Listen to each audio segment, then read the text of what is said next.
Dun, dun, dun, dun, dun. Emergency Drink with Friends episode. Minus Pete. We interrupt a regularly scheduled program to emergency drinking with friends episode. Drink with friends episode. Penelope Rio just dropped. All the hype. Not in New York. Not in New York. Still waiting. We are still waiting. By the time this airs, it might be in New York. In New York. But one of us just so happened to be in New Jersey the weekend that it dropped. Somebody spent a good amount of his time looking for tracking down bottles. We were getting live updates in our group text of, I'm going to this store. They got one. This one. I might have a lead on another one. So Kevin was traveling around in New Jersey and locked down a couple bottles. I just want to mention that I wasn't traveling just for the bottle. I was you just visiting my in-laws in New Jersey. The weekend that it dropped. You couldn't have planned that any better. Chef's kiss. I don't think. I'm thinking like he did that on purpose. Yeah, I think so. Knew the schedule, knew when it was going to drop. Tracked it down. He was like, "Hey, babe, let's go see your family this weekend in New Jersey." It may have, maybe. Hey, but you know what? These are the smart things you have to do. Yeah. So yes, Penelope Rio. It launched. This is probably got to be the most hyped up bottle of 2023. Oh my God! What I've seen some of these bottles. So when the first one hit secondary, it went for $200. So that's just $100 over retail. Right. After that first one sold for over $200, the next one sold for $300. Yeah. And the next one sold for $350. Yes. And the next one after that sold for $375. And the next one after that, I saw one go for $400, right? It was right around $400. Yeah. So it was a bottle of Penelope and a bottle of Penelope Valencia, mind you, which is still sitting on shelves out here somewhere in some places. Some places have it. And some places still have it on the shelf for about $80. So the Penelope Valencia plus the Penelope Rio sold for $300 plus a Weller 12 in trade. And the Weller 12 goes for about $230 all day. So that's $530 for the pair of trade value. Man. Of trade value. And mind you, the Valencia is still on the shelf, sits on the shelf between $80 and $100 at most. So that means that gave the Penelope Rio a trade value of about $400 and something. Nuts. So, absolutely. Two questions. What's the MSRP on this bottle? MSRP, I believe, is right around $85. And what did you pay for it? I paid $90. Okay. Yeah. Yeah, so this is one of those things. If it drops in the stores, then most of them are selling it as close to MSRP retail as you know why? Charging. I found out why because a lot of store owners that jack up prices, what they do is they go on Wine Searcher, which is a rudimentary, archaic website where people list bottles for whatever they want and you can see them across the country. Right. The problem is, if the bottle's listed there, that means it hasn't sold. So it's not a sale price. It's just what another store is listing it for. So I think there's MSRP. There's what I like to call retail pricing, what you'll actually pay for a bottle. Yeah. Then there's this weird secondary. Obviously there's secondary, but then there's this weird in between shop pricing that some stores are charging. It's anywhere between double retail and secondary. Another reason why these bottles are going for MSRP is because most stores are getting allocated a case. Right. So when a store gets allocated one bottle, that's when they'll start doing some research and saying, I only got one of this. This must be worth something. Yeah, it must be worth something. And they'd rather jack up the price, let it sit there because their cost on the bottle is $50. Yeah. So just let it sit there and wait for some bozo with heavy pockets to walk in and just say, my friends have been talking about that. I want that for my collection. I need they that. Don't have it. Yeah. I'll pay $250. That's what happens with Pappy, Yeah. But so Penelope Rio, they started leaking information about this at the beginning of the year. It got all hyped up. Apparently, and maybe 3,000 bottles was the production run that they were talking about doing. It's their 4-grain mash bill. Non-chill filtered. Then they finished it in a honey barrel, then dumped that out, and then for 2 years, then dumped that out and finished them in Amburana casks. Amburana wood is a wood from Brazil. These we've done experiments with wood chips where you infuse your bourbons with Amburana wood, and it gives it a cinnamony, allspice, graham cracker, really awesome finish. So it's a really interesting wood. This is their Cooper series. We recorded a couple episodes where we were talking about Penelope products. And then like 2 weeks later, they announced that they were acquired by MGP, has bought them out. So maybe in the future we'll start to see more of this stuff. I'm hoping that now that they have the backing of MGP fully behind them, they'll be able to play around with their experimental casks more.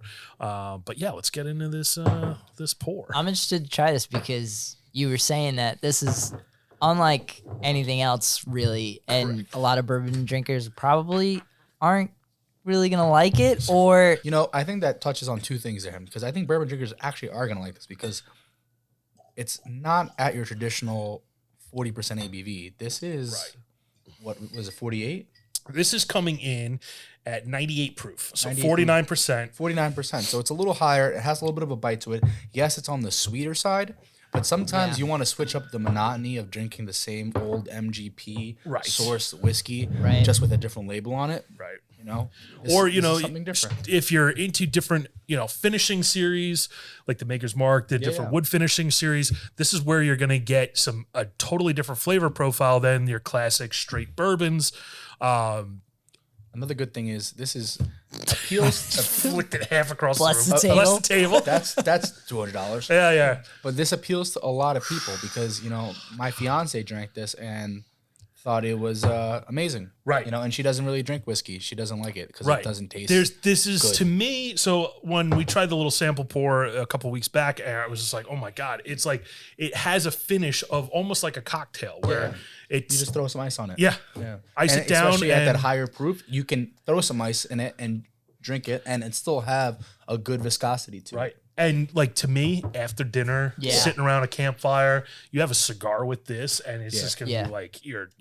That's another good topic to talk about is cigar blends, right? Because a lot of people think when they taste a cigar blend, they're gonna get like leathery, dry tobacco. But in reality, when you get a cigar blend, the whole point of the whiskey is to pair with the cigar. The cigar is going to be tobacco. It's going to be drying. It's going to be those notes. So a good cigar blend is actually going to be the complete opposite of what you think a cigar would actually be. That'd be a good episode. We should. Yeah. Because like Joseph Magnus cigar blend. So that's a little bit of set it up. Set that's outside. on the sweeter side. So a sweeter bourbon is going to pair better with a drying tobacco. Right. The cigar's drying out your palate while you're smoking it, and then you want something like I don't know. There's been times like I drank a soda while smoking a cigar, and it just lights up your whole like mouth and your palate. Yeah. I can't smoke cigars because last time I did, I vomited everywhere because I can't. I don't know how to not inhale. Yeah. So it's a different. We're gonna have to do that. There's a learning curve to that. Definitely a learning curve to that because I'm so used to black and milds. And no. Yeah, just inhaling it. Get some Arturo Fuentes or a little Hemingway short stories of those are my favorite. I have 3 of those in my car right now. How about we just do black and milds wood tip? Yeah, No.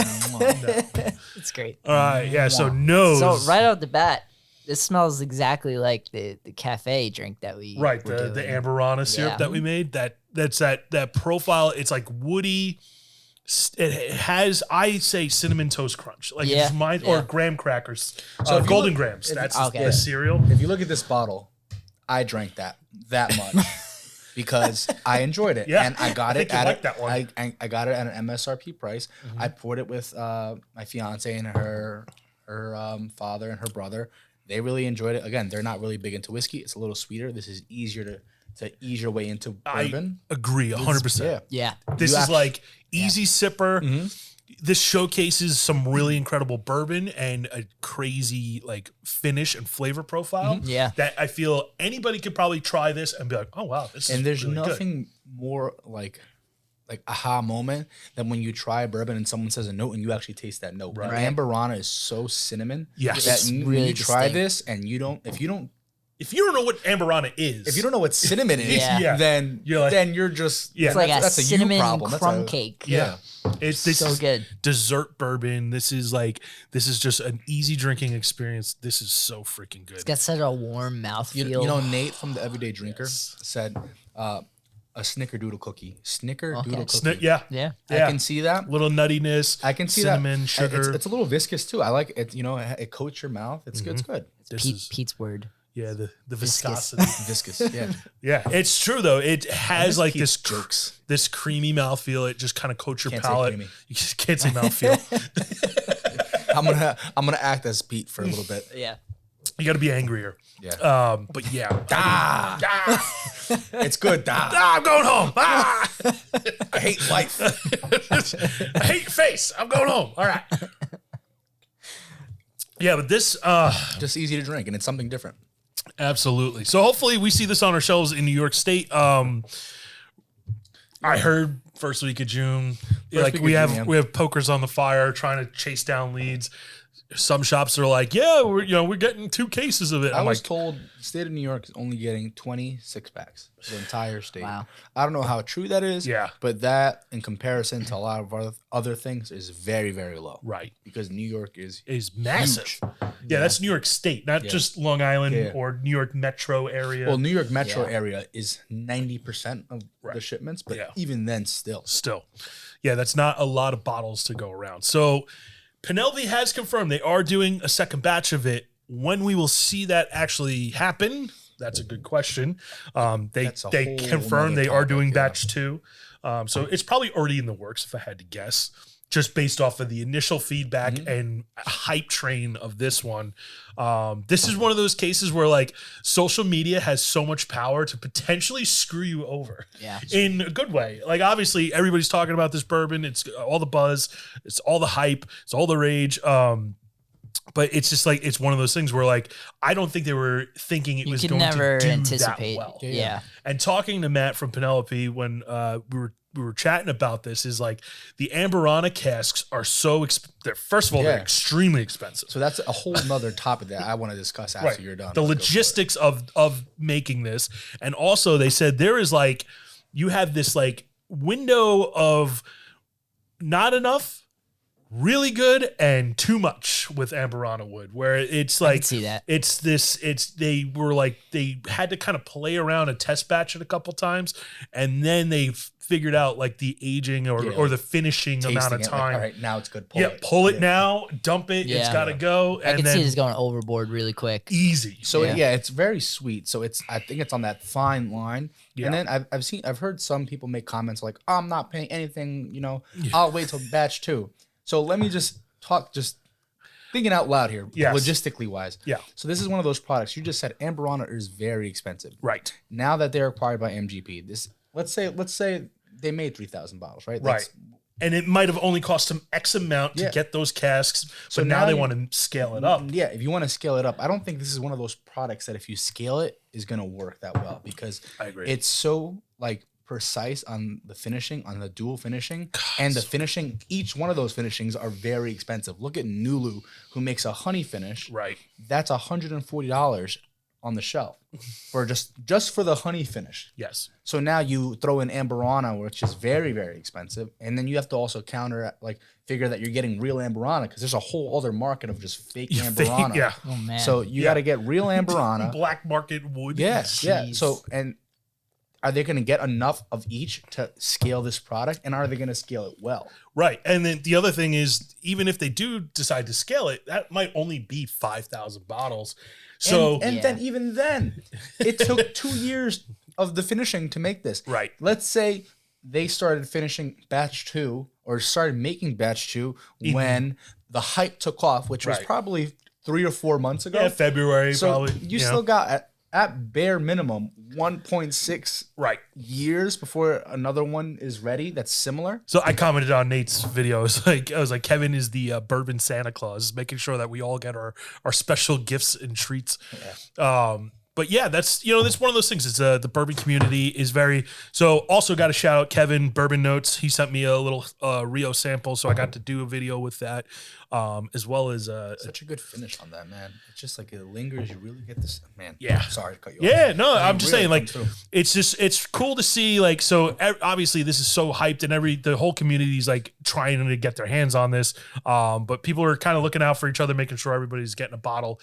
The downside of it is, because of the hype, I have seen on secondary market people selling 3 or 4 bottles of it, and it's just like, you know what really pisses me off? When I see secondary and there's 5 bottles listed. Yes. You know what that means? That they got a full case. They wiped out a store, and got a full case, kept one for themselves, and are flipping the other 5. Yeah. I specifically messaged Nate from the Everyday Drinker because I had other people hit me up saying, if you see one, like I'm in me Jersey, know. let me know. But those other people that hit me up are like, I just had, I had a feeling that they wouldn't do the right thing. Right. So, I know Nate is going to crack it the minute he gets it. Yep. And I figured, let me just let him know because I know he's been looking. Yeah. And he did mention something about his wedding coming up. So I was like, all right, man. Yeah. It's a good reason. I could have easily told my fiance to come pick up this bottle with me and took another extra bottle. Right. Because it's one per person. Right.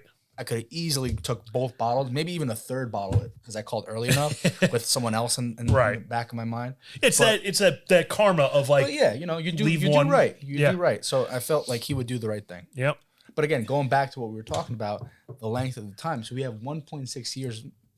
Guessing maybe they can up it if they do some funny business with staves or chips or I don't know. Or depending on like, since they do source from MGP might have something where they're already doing a honey finish and they might be able to source that. Yeah, but then is it the same recipe? But that's the thing, exactly. So then it's like it's not really Penelope's, right? It's not really Matt's. He's not overseeing the production. He's not tasting it, or whoever's the master distiller or whatever is going on there.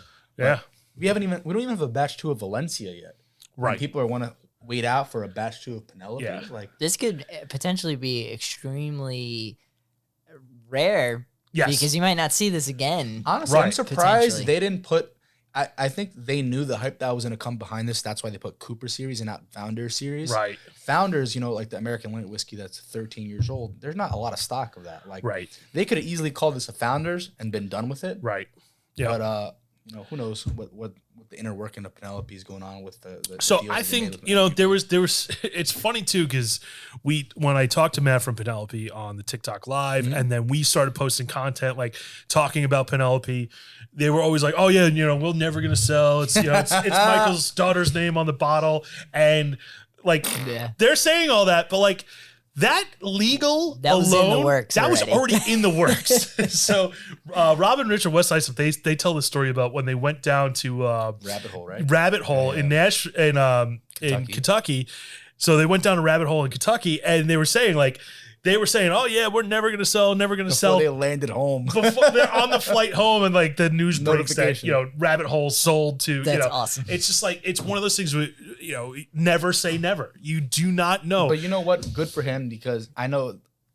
I mean, I don't know personally, but I'd assume it went a lot of hard work, sweat, blood, and tears into making this brand. Yes. And you're gonna strike when it's hot, you know? It's never been hotter. It's never been hotter with Penelope Rio, and I think they did an amazing marketing job by sending these bottles out to specific influencers, and every single one of them said, "This is amazing. This is great. I love this." And to tie in off of that, they're not lying. No, like, it's great. Really, it's really freaking. It's worth the hype. It's really good. At $100, like I said, you have a Nulu honey barrel, honey finish bottle. That's selling for $140 MSRP.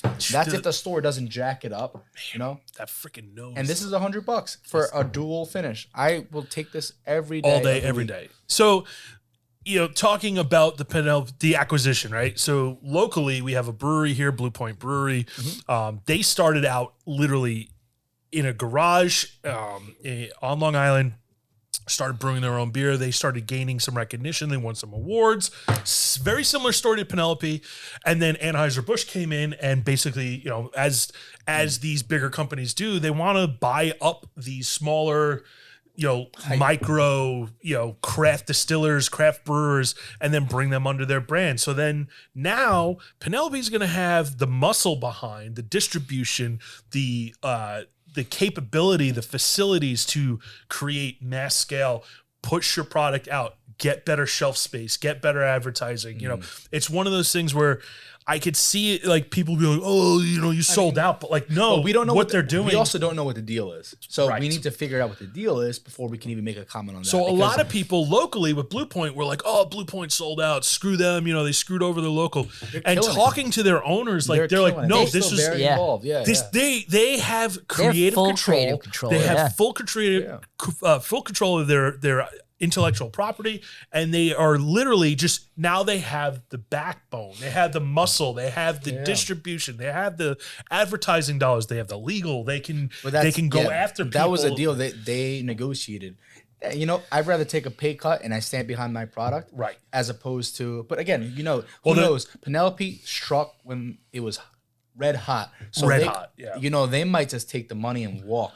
But who knows? I don't think so. I was told they're being kept on. Yes. So now the way it was told to me was they're being kept on was almost like not really a very powerful statement. It was like, oh yeah, and they're being kept on because, you know, that was part of the contract. You know, if you were being kept on and you had full creative control, you would make sure people know that. Right.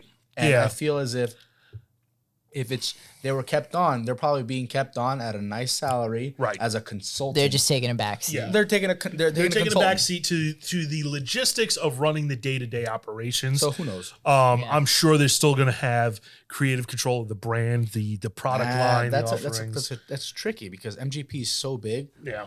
There's certain things that might not be cost effective for them to say. That's true. You know, I mean, essentially, so Penelope, they're based in New Jersey. They're in a smaller warehouse than my coffee company has, and literally that's like, crazy. But they were making store picks of everything. They were letting you come down, pick a barrel of Tokai, of the barrel strength, of the toasted, of a lot of their products. Crazy to the me. Architect, Yes. store picks of the Architect. Yeah. They were letting you come down and make all those store picks, and you know, pushing it to your customers. Yeah. Because you came down, you did the right thing. But I think that's kind of like I don't know if MGP is going to be able to do that now. Right. Because that stuff I think will probably, you won't see that as much. It's that, you know, those early grassroots, you're building your brand, you're literally just trying everything. You're throwing everything at the wall, hoping it sticks.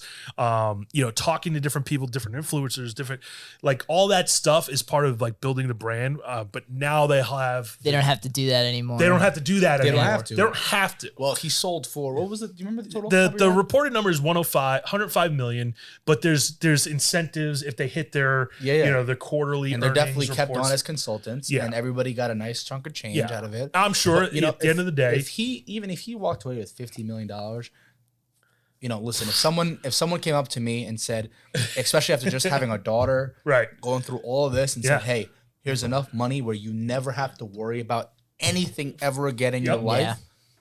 Oh yeah, you might consider it, whether it's the name of your daughter on the bottle or not. Like, I have a coffee company. I started a coffee company. Jack works here. You know, Pete is my co-owner. We have a number in our heads.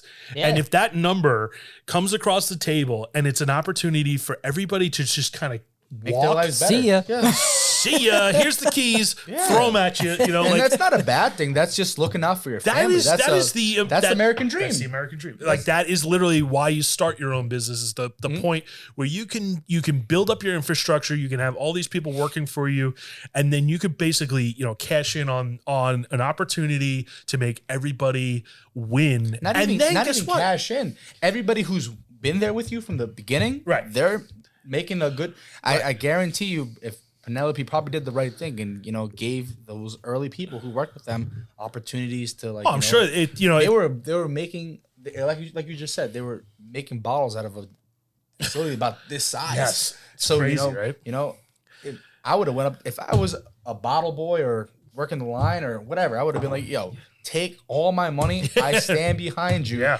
I know this is going to do something. And I guarantee you he would have done the right thing. From the conversations we've had with the company. Yeah. It's a small business. It's a small business, and they really support one another, and they bounce stuff off one another. But it's the prime example of, so a lot of people who knock on sourced whiskey, right? Mm-hmm. So I've seen people trash on sourced whiskey all the time. And the problem is it's just sourced whiskey with no added value. Right. So if you just, you know, if you throw if you're just slapping your sticker, like, hey, this is a bottle from Heaven Hill, and we put our sticker over, or this is a bottle distilled in Indiana. MGP. This is a 4-year MGP. Right. This is a 5-year MGP. That's one thing. MGP. I think we haven't done anything besides hand pick the bottle. Yeah. You know, I can get a store pick that's a little bit better or have a little bit more added value. Right. I'm sick and tired of the same thing without added value. So I think there are people who are, you know, sourcing their whiskeys and doing it that way. Mm-hmm. And then there's brands like Penelope where they're sourcing whiskey.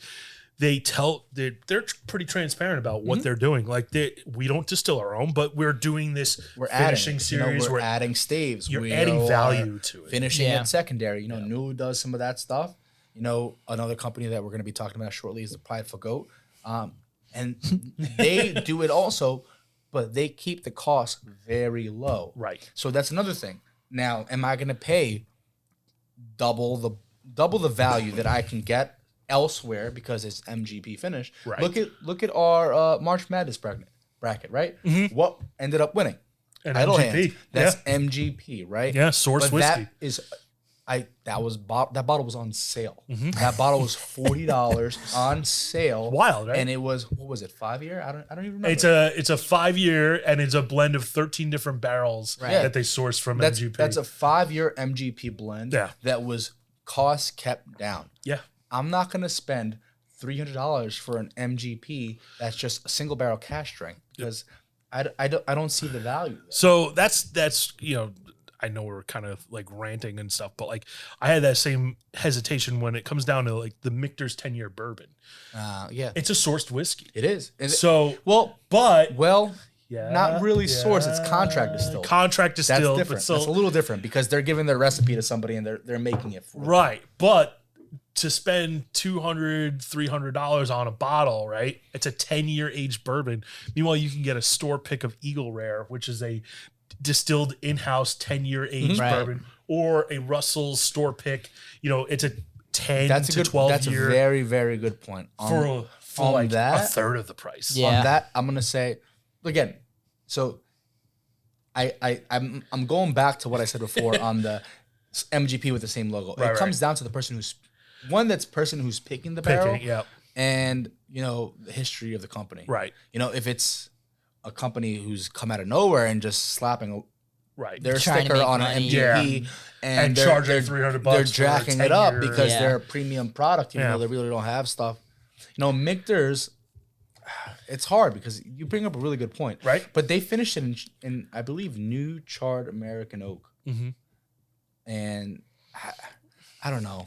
That's really hard. It's a good one, right? That's a really Just good watch one. That glass over there. It's like That's very a- that's a- dangerously close. That's to a the really edge. good one because, Right. I said that the other day. Michter's 2023 bourbon this year, Yep. one of my favorite bottles I've had in a long, long time. It's a delicious pour. You let me have that the other delicious, night at your house. delicious pour. Amazing. But Am I then paying it's- secondary for Right. it? Absolutely not, because way too much. Am I paying MSRP? I've never had a bad Michter's product, and it's one of those companies I where agree. I've followed them for a while. Yep. That I'm willing to take a gamble. Give me that bottle right there. no, that's another episode. No, just bring it in. I'll give prime example. That's a great bottle. Yeah. Prime example. This is Lucky number 7. Lucky 7, the Lucky proprietor, 7, yep. 6-year store pick. So this was $80 on the shelf.